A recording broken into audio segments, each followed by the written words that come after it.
Vítejte u 6. dílu podcastu Harry od Doucha, zaměřeného na veterinární péči o zvířata. Dnes se budeme zabývat dermatologií, konkrétně nemocemi uší, psů a koček. Tento podcast vám přináší Cimedica, distributor prémiových značek pro veterináře. Dnešním podcastem vás bude provázet Radka a Lucia. Ahoj Radko, vítajte, alebo vítajme, ďakujem. Tak, já jsem moc ráda, že mohu přivítat u našeho mikrofonu paní doktorku Lucii Panákovou, evropskou diplomovanou specialistku v oboru dermatologie. Lucie, mohla by se s nám trošku představit? Ďakujem za slovo. Som veterinárna lekárka, skončila som v štúdium v Brne, už je to roku páne 2002. A v podstate potom som urobila tzv. Veterinárnu dermatologickú rezidentúru. No a dnes pracujem ako dermatolog na Veterinárnej univerzite vo Viedni, kde pracujem so študentami, s pacientami, a s doktorantami a s rezidentami a teda venujem sa nielen klinike, ale aj výuke. A okrem toho mám svoj vlastný dermatologický servis jeden deň v týždni v Bratislave. Práve som ale ešte chcela povedať, že som v Prahe dnes, lebo som bola v jednej pražskej nemocnici robiť seminár cez víkend o ušiach a bolo to super, že práve vtedy si mi zavolala. Já jsem taky moc ráda, že nám to vyšlo, že jsme se takhle mohli potkat a můžeme zprostředkovat další informace, které se týkají onemocnění uší, nejenom posluchačům semináře, na kterém si přednášela v sobotu. Než se pustíme do toho tématu podrobněji, budeme se bavit o onemocnění zvukovodu, tedy zejména onemocnění zevního zvukovodu. Mohla by si tak rámcově popsat vlastně stavbu ucha. Málo kdo si uvědomuje, že to, co vlastně vidíme na hlavě, tak je jenom malá část. Samozrejme. Takže ja som si zobrala pre názornú pomoc do ruky ucho, maketku ucha. Keď hovoríme o otitídach, väčšinou hovoríme o zápale zvukovodu, čo je naozaj časť, ktorú majiteľ nevidí. Vidíme ju my pomocou otoskopického vyšetrenia alebo pomocou otoskopu. Zvukovod má dve časti u psa. Je to časť horizontálna a časť vertikálna.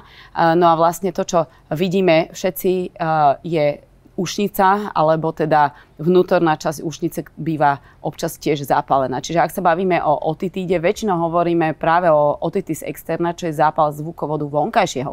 Avšak ucho má aj ďalšie časti a to je práve tá časť, ktorá je za bubienkom, to je stredné ucho, alebo teda takzvaná bula tympanika a ucho vnútorné. A v podstate ten zápal, o ktorom sa bavíme, bohužiaľ nielen sa týka zvukovodu vonkajšieho a ušnice, teda ktorú ten majiteľ občas naozaj už si všimne, ale niektorí psi a mačky môžu mať práve postih stredného ucha, takzvanú otitis media a bohužiaľ aj otitis interna. Jak by měla probíhat péče o ucho, pokud zvíře nemá žádné obtíže? Je něco specifického, na co by si měli dávat chovatelé pozor? Bavíme sa naozaj o zdravých pacientoch, to znamená, že bavíme sa o napríklad mojich 3 domácich miláčikoch. Mojim 3 domácim miláčikom sa nestaram o uši vôbec. Sú to zdraví psi, ktorí v živote uši problémové nemali a nemusím im ani vyplachovať ten zvukovod a tak ďalej. Musím ale povedať, že mám psov, ktorí sú nealergickí psi, nemávajú svrbivé uši. Dokonca si myslím, že ani nemali zatiaľ cudzie teleso v momente v uchu. Teda, hej, a ešte musím jednu vec povedať a chodím s nimi plávať každý deň v lete.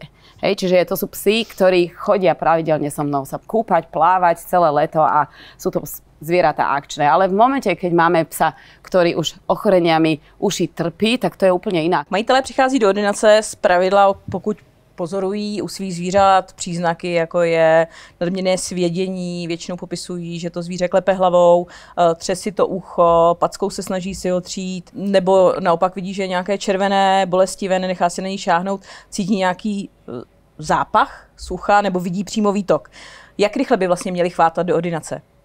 Máme pacientov, ktorí majú naozaj akutný nástup ochorenia, to znamená, že doteraz nebolo nič a zrazu začne trepať hlavou a je to úplne novinka. Môže sa stať, že v tom uchu má cudzie teleso. Ako je to cudzie teleso treba vyťahnuť, to je logické, ale nie každý pes, ktorý trepe hlavou, v tom uchu skutočne cudzie teleso má. Častokrát tam je proste zvukovod zapálený a sekundárne infikovaný napríklad kvasinkovou infekciou a môže to trvať už oveľa dlhšie, len ten majiteľ si to skôr nevšimol. To znamená, že tu platí určite netreba robiť paniku. Hej. Toto nie je epileptický záchvat, toto nie je pacient, ktorý by mal nejakú hypoglykemickú krízu, ale samozrejme je vhodné prísť na termín k veterinárovi a nechať toho pacienta vyšetriť. A chcem tiež povedať teda, že je to tak, že niektoré zvieratá naozaj sú bolestivé, je to veľmi nepríjemná záležitosť. Sú to pacienti,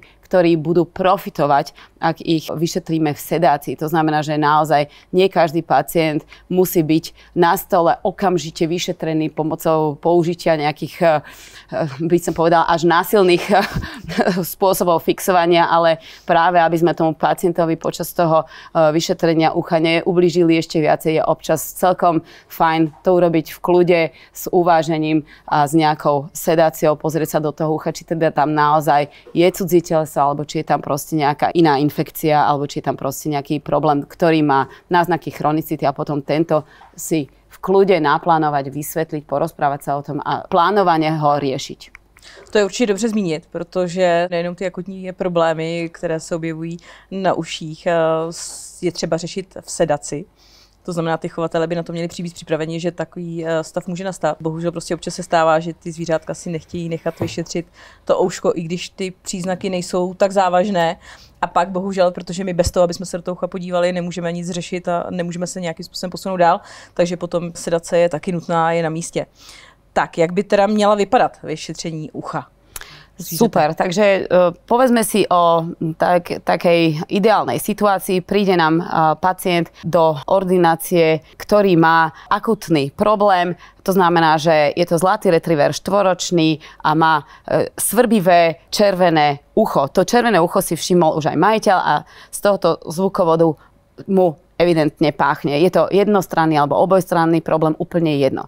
To znamená, že pokiaľ je to kvázi akutný problém, táto celá záležitosť trvá 1-2 týždne, hej, ešte stále sa hovoríme vtedy o akutnej záležitosti, tak majiteľ príde so psíkom, veterinárny lekár, veterinárna lekárka zobere okrem anamnézy svoje nástroje a to znamená, že vezmeme si jednu šikovnú sestričku, možno niekedy aj majiteľa a podržíme pacienta tak, v takom kľude, aby veterinárny lekár mohol do tohoto zvukovodu, pokiaľ možno na začiatku samozrejme bez sedácie, pozrieť. To znamená, že urobí sa otoskopické vyšetrenie. Okrem otoskopického vyšetrenia, ktoré nám umožní vlastne vyšetriť práve ten zvukovod vonkajší, tak okrem toho je potrebné urobiť mikroskopické vyšetrenie, nazývame to cytológia. Cytológia znamená, že pomocou odberového tampónu práve z oblasti toho vonkajšieho zvukovodu a väčšinou z oblasti práve toho prechodu medzi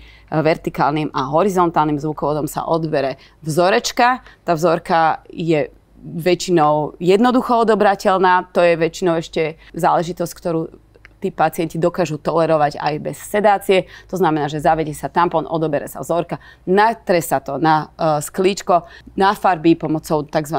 Diffquiku alebo teda iných farbičiek, ktoré v tej ambulancii máme a do pár minút vieme takéto vyšetrenie sami vyhodnotiť a vieme povedať, že či v tom ušku máme infekciu kvasinkovú, bakteriálnu, respektíve či je tam nejaká veľmi škaredá bakteriálna infekcia a je potrebná možno aj dokonca kultivácia.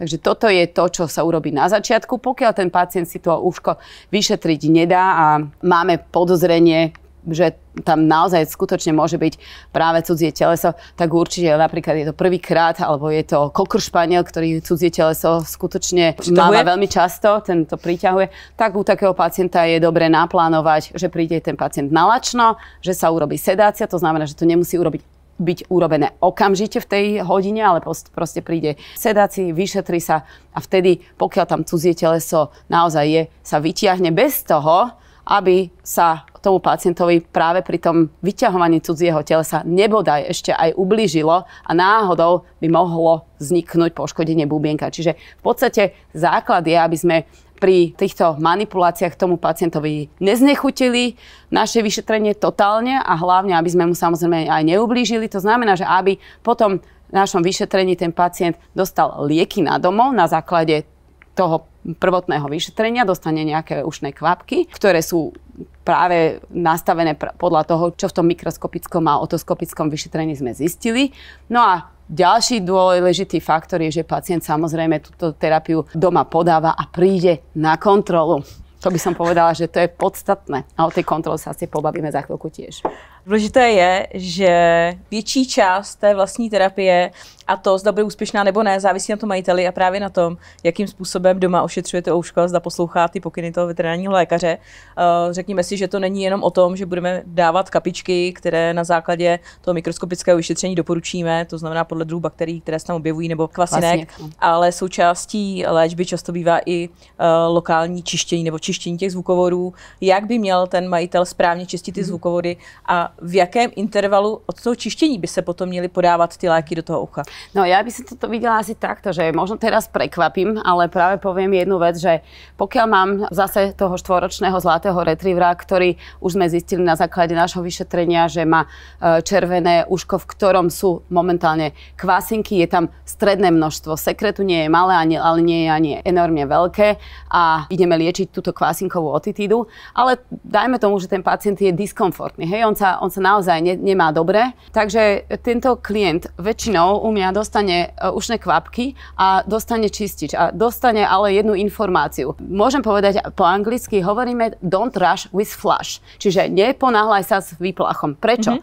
Znamená to, že v momente, keď to ucho veľmi svrbí, je červené, možno dokonca bolestivé, ten pes potrebuje liek, ktorý mu ten zvukovod ukludní. Čiže ja tým mojim klientom poviem, prvé 3 dní nemusíme toho psa vyplachovať 5-10 ml výplachu, hej, ale použijete liek, ktorý mu pomôže odpuchnúť a vlastne zmierniť celé to svrbenie toho uška, hej. A väčšinou tým klientom poviem, OK, máte zlatého retrievera, ten zlatý retriever logicky má ten zvukovod oveľa väčší, ako keď si zoberete Yorkshire Terriera.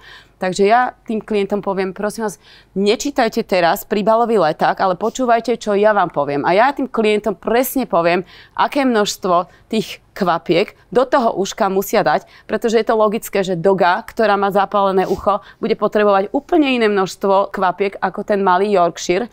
To znamená, že moji klienti dostanú striekačky so sebou, samozrejme nové, nepoužité, a dostanú inštrukcie, aké množstvo, koľko mililitrov raz alebo 2-krát denne podľa toho, ktoré kvapky použijem, budú do toho zvukovodu aplikovať. A potom im poviem, a po 3 dňoch môžeme použiť výplach, pretože to je moment, keď ten váš pes vás už začne mať rád, lebo už vie, že to, čo mu na tom uchu robíte, je preňho fajn a nechá si ten zvukovod vypláchnuť. Takže v tom momente začneme vyplachovať, pretože ten výplach samozrejme pomôže uvoľniť to množstvo sekretu a dostať to výrazne rýchlejšie von. Práve si myslím, že u psov, ktorí sú na začiatku bolestiví, nepríjemní, tak v momente, keď mu tam chrstnem do toho ucha bez nejakého varovania 5 až 10 ml akéhokoľvek, či už viac alebo menej tekutého výplachu, tak to väčšinou tie zvieratá tolerovať nebudú. Čiže na otázku, či používať výplach, určite áno, ale ako som už na začiatku povedala, neponáhľame sa s týmito výplachmi, radšej použijeme liek, ktorý na začiatku toho psíka ukludní a pokiaľ teda ešte raz musím povedať, že stále hovoríme o pacientoch, ktorí majú relatívne akutný problém. To znamená, že nehovoríme práve teraz o pacientovi, ktorý má 6 mesiacov trvajúcu hnisavú chronickú otitídu. Takže teraz sme hovorili o tých akutných. Ako často používam výplach? 1-krát za 2 dní, 1-krát za deň, 1-krát za 3 dní. Naozaj veľmi záleží od toho, v akom stave ten pacient to uško má a čo je schopný majiteľ urobiť. To znamená, že urobíme to tak, vždy sa ja pozerám na toho majiteľa, ktorý prišiel s tým psíkom a snažíme sa reálne vyhodnotiť, či tento klient bude schopný urobiť tú terapiu tak, ako by sme si to prejali, alebo že či to proste urobíme na 2 etapy. A sú klienti, ktorí naozaj nie sú schopní urobiť výplach doma, ale dajme tomu dokážu používať aspoň nejaké kvapky a u takého pacienta častokrát im budeme musieť ponúknuť výplach v narkoze, v anestézii, hej, aby sme mu veľmi pomohli nastaviť tie lokálne podmienky. Druhou věcí je, že majitelé, když to řeknu, lejou do těch uší kde co. Bohužel prostě ta osvěta, abych řekla, z hlediska výplachů a těch roztoků, které se používají na čištění a do těch uší, není úplně na takové výši. A často se potkávám prostě s tím, že když se zeptám, čistíte uši, řeknu ano, jak čistíte, tak zjistím, že buď čistí teda jako na sucho, což si vůbec nedovedu představit, s tím, že se snaží šťourat v tom uchu prostě někde hluboko, anebo prostě do toho lejou různý oleje, prostě od olivových olejí a extrakty z aloe vera a podobně. A je to někdy hodně složité přesvědčit je o tom, že na to máme speciální roztoky. To je super, si mi nadhodila, takže vlastne ešte na tú otázku, že ako čistiť ten zvukovod, tak samozrejme treba si uvedomiť jednu vec, že pokiaľ ten problém je v hĺbke zvukovodu, tak mne nepomôže, pokiaľ mu polechtám a nejakým vatovým tamponikom vyčistím hornú časť uška, ktorú vidím. To samozrejme vôbec tuto nehovorím o nejakom výplachu. Výplach znamená, že naozaj sa potrebujem tekutinou, ktorá je na to určená, dovnútra do zvukovodu, pomasírovať mu ten zvukovod zvonku, aby proste sa to dostalo čo najhlbšie a nechať pacienta vytrepať hlavou vlastne celý tento obsah. A potom nastáva ten moment, že v tom momente môžem zobrať a vytrem mu tú časť toho uška, kam sa vlastne dostanem, ale v žiadnom prípade výplach neznamená, že by majiteľ alebo veterinár na stole mal zavádzať nejaké uchošťoury, sa to hovorí v češtine, to už viem, do ucha a v podstate, keď mu budeme zatlačať alebo teda sa pokúšať čistiť nejakými uchošťourami to ucho, tak mu tam akurát zatlačíme naspäť to, čo ten pes už chcel vytrepať. Čiže pokiaľ sa to dá, tak to prebieha práve takto a ja väčšinou opäť poviem svojmu klientovi, dobre, máte zlatého retrievera, ten zlatý retriever váži 37 kg, do toho zvukovodu sa nám zmestí naozaj tej tekutiny veľmi veľa, to znamená, že dostane odo mňa inštrukcie, toto je ušný roztok, ktorý potrebujeme použiť, náschvál nebudeme teraz používať žiadne mená produktov. A tu sú striekačky a do toho uška dáte raz denne 5 až 10 ml z tohoto roztoku, hej, aby sme naozaj tam dostali to množstvo. A ešte teda jednu vec poviem, že naozaj veľmi, veľmi dávam pozor na to, ak má náhodou náš pacient v ľavom a v pravom ušku niečo úplne iné, napríklad v pravom má kvasinky, v ľavom má nejaké baktérie, tak aby tí moji klienti, čiže majitelia psov a mačiek, vedeli, že nemajú používať ten istý výplach, respektíve už vôbec nie ten istý nástavec do jedného aj druhého ucha, aby sme si náhodou neurobili ešte väčší problém, než pôvodne bol a nezaniesli infekciu tam, kde ešte nebola. Ono důležité je, pokud skutečně mají v každém uchu jiný problém a používají jiné léky, tak je taky důležité, když už teda popisujeme i ty kapičky, kde prostě mají přesně rozepsáno, do kterého ucha co, aby jsme si uvědomili, kde je u psa levé ucho, kde je pravé ucho. Ano, protože to se teda bohužel, záležitost. To se bohužel občas taky vplete, protože oni se podívají na toho psa zepředu, že jo, a jsou schopní ty strany zaměnit, takže na tohle si musíme dávat taky pozor a při té instrukci být velice přesný, aby jsme si tyhle ty věci ujasnili. Ja to vlastne tým klientom, keď naozaj padne na to otázka, že ktoré je ľavé a práve ucho, tak im poviem, predstavte si, že vy ste ten pes. No, alebo tá mačka. A ktoré je vaše ľavé ucho, tak to isté je aj psie ľavé ucho. No. S tím množstvím, s tím se potkáváme jako často, že vlastně majitelé se bojí dávat větší množství roztoku do těch uší. Pamatuju si například z ordinace, kdy paní dostala roztok, dušovala se, že skutečně jako pravidelně vyplachuje, neměla žádnou dramatickou otitidu, ale potřebovala prostě to ucho udržovat a dušovala se, že vyplachuje každý den to ucho pečlivě, že fakt jako to dělá přesně tak, jak jsme řekli. A já říkám, to není možný, to už byste měla ten roztok dávno vypotřebovaný. Já říkám, vůbec se nebojte, dejte tam toho víc, takže určitě to množství je důležitý, když potom přirovnáme vlastně ty zvukovody, aby měli majitele trošku představu. Ja si myslím, že keď máme uspatého Yorkshira v narkoze, tak do takého zvukovodu v pohode sa zmestia 3-4 ml tekutiny, hej? 3 až 5 by som povedala. A u dogy tam určite dostaneme 30 až 40 ml také tekutiny. To znamená, že ten rozdiel je enormný, hej? A tým len chceme vysvetliť, že v momente, keď sa tam dostanú nejaké kvapky, tak v podstate, ak tam dám tomu tej doge do tých uší 5 kvapiek alebo 10 kvapiek, naozaj polivalentných kvapiek, teda účinnej látky, tak to v žiadnom prípade sa nemôže dostať do tej hĺbky. To znamená, že je to ináč napísané na tých ušných preparátoch, ale práve o tom sa teraz bavíme spolu a práve o tom sa ja vždy aj bavím so svojimi majiteľmi psov a samozrejme v neposlednej rade, keď pracujem so študentami alebo s mladými veterinárnymi lekármi, tak presne o tomto sa bavíme, aby mali predstavu, že je to lepšie lokálne vyriešiť ten problém, ako potom sa pýtať, že prečo ten pacient vyvinul nebodaj nejaký chronický problém a musíme riešiť komplikované otitídy, čo teda je samozrejme moja šálka kafe, prečo, čím sa potom stretám ja v tej mojej ambulancii. Vezmeme si teda situaci, máme optimálně nastavenou terapii u zvířátka, majitel doma podává léky, dělá výplachy, pokud je to nutné. Jak dlouho může probíhat léčba a jakým způsobem by vlastně ta léčba měla být ukončena? Poďme sa baviť zase o tom zlatom retrieverovi, ktorý teda má tú otitídu, dajme tomu druhýkrát v živote, hej? A teda boli tam kvasinky a prvá epizóda bola pred rokom, teraz bolo to v tomto istom ročnom období pred rokom a teraz je to zase v tomto istom ročnom období o rok neskôr tá istá story.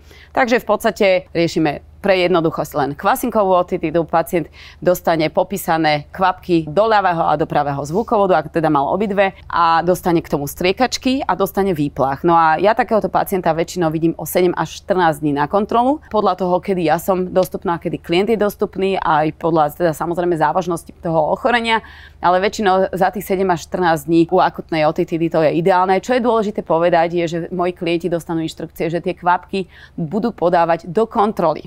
Hej? To znamená, že nie, že po 5 dňoch už to ucho je pekné a stopnú, ale ak sa dohodneme, že kontrola je za 7 dní alebo za 10 dní, tak naozaj im spočítam množstvo kvapiek, ktoré budú potrebovať pre tohoto psíka a dojdú na tú kontrolu s tým psíkom v ten deň určený.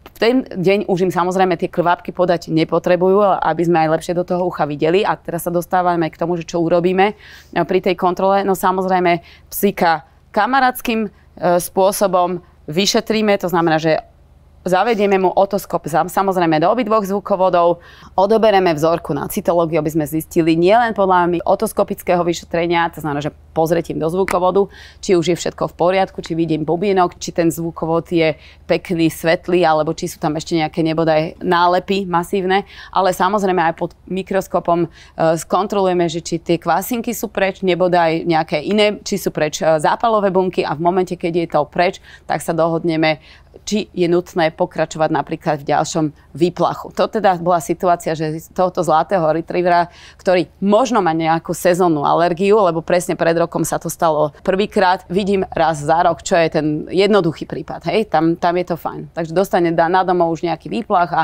budú pokračovať v nejakých oveľa dlhších intervaloch len kvôli tomu, aby sme zase naštartovali samočistiacu schopnosť toho zvukovodu sa čistiť. No a teraz asi budeme sa baviť o tých psoch, kde ten problém vzniká častejšie ako raz za rok, že? Máme vyřešený teda ten akutní problém, ale máme u pejska podezření na alergii.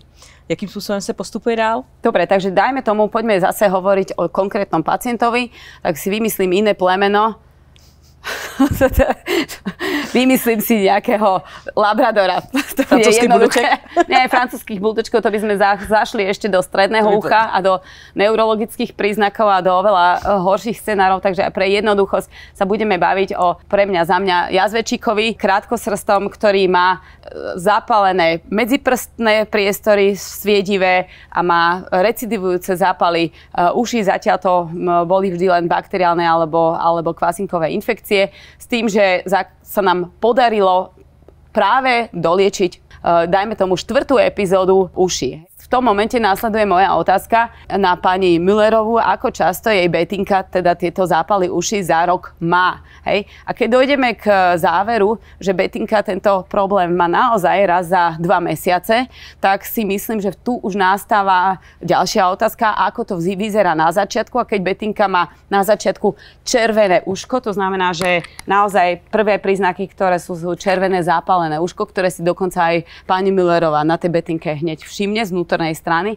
a dokonca má aj ďalšie alergické príznaky, ako napríklad, že si žere nožičky alebo že má svrbivé iné miesta, tak samozrejme tuto nastáva moment, kde treba vysvetliť, že nechceme, aby Betinka časom mala veľmi škaredé bakteriálne a rezistentné infekcie a nechceme riešiť multirezistentné stafylokokové infekcie u Betinky, ale treba sa zamerať na jej primárne ochorenie a v danom prípade som naschvál spomenula klasické alergické príznaky, to znamená, že klasická distribúcia alergických príznakov sú práve alergická otitída, ale aj zapálené packy sviedivé, pazušky, krk a tak ďalej. Mohli by sme si toho vymenovať viacej. No a tu nastáva ten moment, kde treba sa pobaviť o manažmente alergického ochorenia Ale tu chcem ešte jednu vec povedať, že nebudeme manažovať alergické ucho v tom momente, keď je hnusné, hnísavé. To znamená, že ten chronický problém naozaj musím dostať najprv do bodu, mám zase krásne, zdravé ucho a v tom momente ideme robiť alergenodiagnostiku. To znamená, že či už bude ten pacient potrebovať eliminačnú dietu na vylúčenie potravinovej alergie, alebo sa dostaneme k alergickým testom, prípadne budeme používať ešte nejakú symptomatickú terapiu na potlačenie vlastne svrbenia. Toto je všetko dôležité povedať, ale ešte si dovolím jednu vec povedať, že alergické uši sú ešte jedna veľmi špeciálna kapitola. To znamená, že keď sa bavíme o tom, prečo vlastne u tých psov vzniká otitída, tak 60 alebo vyše 60% našich pacientov skutočne majú primárne ochorenie a to je alergia. Hej. A títo pacienti, okrem toho, že potrebujú mať nastavenú tú alergiu pomocou, dajme tomu, nejakej desenzibilizácie, tak to sú pacienti, kde chceme naozaj tým zamedziť alebo zabrániť recidívam týchto škaredých zápalov v uchu práve kvôli tomu, že dnes nás v medicíne úplne najviac trápia rezistentné baktérie. My naozaj nechceme, aby tá betinka mala niekedy multirezistentné baktérie, ktoré nebodaj ešte budú ohrozovať aj niekoho iného. Hej? Čiže naozaj chceme zabrániť takzvaným alergickým splanutiam uši, hej, alergickým splanutiam zvukovodov. Čiže opýtame sa pani Müllerovej, či tá betinka naozaj má raz za 2 mesiace tie epizódy, alebo to má raz za rok. A pokiaľ má raz za 2 mesiace, tak to, čo už dnes vo veterinárnej medicíne určite funguje, ako aj v humannej medicíne, je takzvaná proaktívna alergická terapia. A v prípade uši to znamená, že inteligentným dávkovaním po doliečení infekcie pomocou lokálneho hydrokortikoidu, hydrokortizónu, môžem zamedziť týmto hnusným splanutiam alergického ucha a tým pádom aj zabrániť tomu, že sa budeme stále dokola a dokola baviť s nejakými sekundárnymi infekciami a bolestivými otitidami. Čiže to, čo som chcela spomenúť, je proaktívna terapia a keď som spomenula slovo kortikoidy, tak myslíme lokálne kortikoidy, ktoré majú lokálne účinky a nemajú celkové vedľajšie účinky. A keď hovorím o proaktívnej, ja to naschvál nazvem inteligentnej terapii, znamená to, že u betinky, ktorá mala tieto epizódy raz za 2 mesiace, keď budem používať 1 alebo 2 krát do týždňa lokálnu aplikáciu, čiže buď v pondelok alebo v pondelok a štvrtok lokálnu aplikáciu hydrokortizónu v kombinácii s raz do týždňa výplachom, tak zamedzím týmto epizódám a všetci chceme byť šťastní a neriešiť naozaj tie infekcie. Takže dúfam, že sa mi to teraz podarilo nejakým spôsobom zhrnúť. Tak, já to možná trošku rozeberu po troškách, protože to bylo řečeno vlastně najednou teď spoustu věcí, které bychom měli trošku objasnit. Jasné. Co se týká antimikrobiální rezistence, v podstatě rezistence bakterií na běžně dostupné léčiva, která máme, je to problém humánní medicíny, samozřejmě je to problém i veterinární medicíny a byly dělány studie a my víme, že z té veterinární medicíny malých zvířat tam dochází ke vzniku rezistencí právě u dermatologických pacientů. Protože dermatologie není jednoduchá, ať už se bavíme o uších, ať už se bavíme o jiných onemocněních, o jiných částí těla.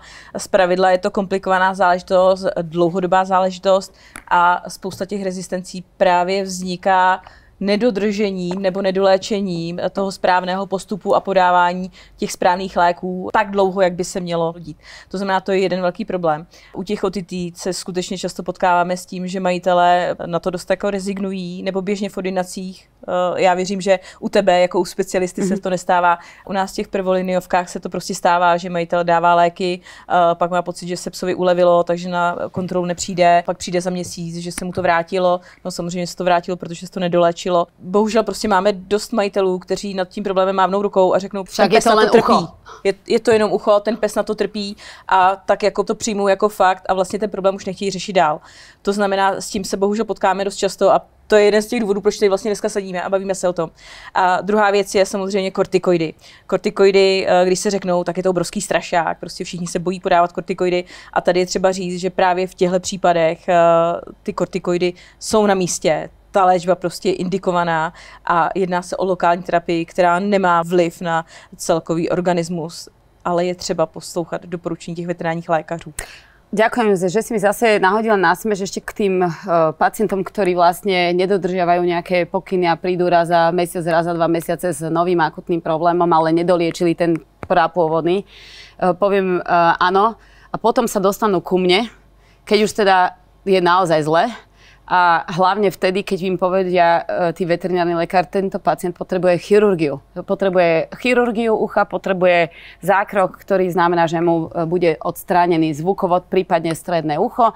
A zrazu im povedia, že ten pes má chronické bolesti, čo je samozrejme jedna strašná vec. Chirurgické zákroky u uší sú poprvé jedna veľmi delikátna záležitosť, ktorú naozaj treba vedieť robiť. Hej? A druhá vec, treba mať na to aj nejaké možnosti vyhodnotenia. Napríklad, keď sa budeme baviť, že či potrebuje ten pes odstrihnúť zvukovod alebo stredné ucho, tiež vlastne riešiť. A teda je to hlavne záležitosť veľmi drahá. Hej?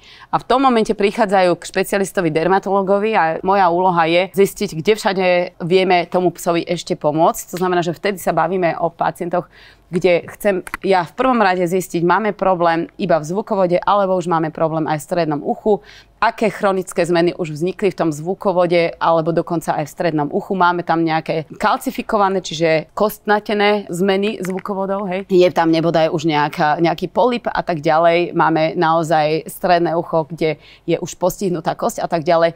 Inými slovami, viem tohoto pacienta dať do stavu zdravé ucho. To znamená, že je ten stav ešte reverzibilný, alebo je to naozaj prípad irreverzibilný a musí to byť riešené chirurgom.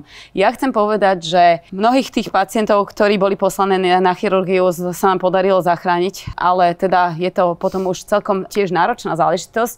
Robím to veľmi rada, pretože vždy je strašne fajn vedieť dostať to ucho do stavu, že ešte počuje a nemá infekciu a teda ten majiteľ má opäť psa bez bolesti s funkčným uchom.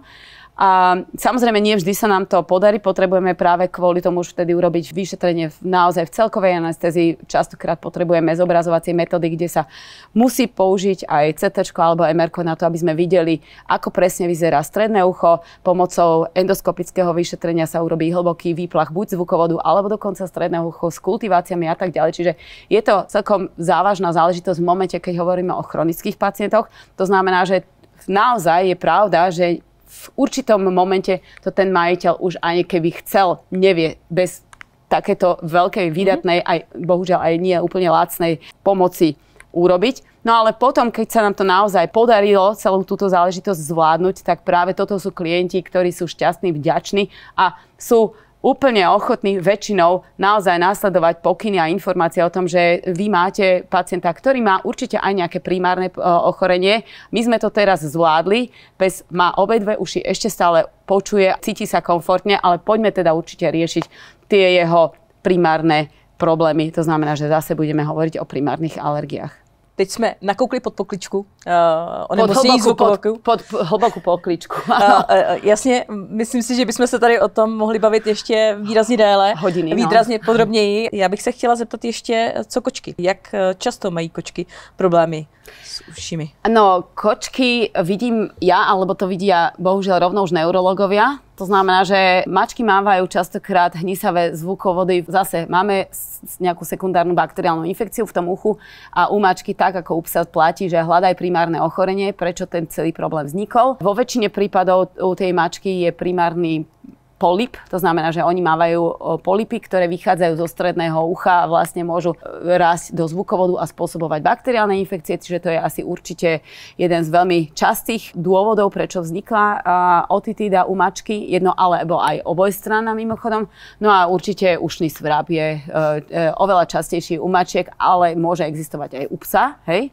A to je teda samozrejme jedna záležitosť, ktorú treba tiež identifikovať, preliečiť, hej, eliminovať aj ostatných infikovaných jedincov, ak je teda naozaj téma ušný svrab. A potom máme celkom dobré šance na kompletnú remisiu. Takže áno, aj mačky mávajú problémy s ušami a určite aj tu platí hľadaj primárnu príčinu, nielen lieč sekundárnu infekciu.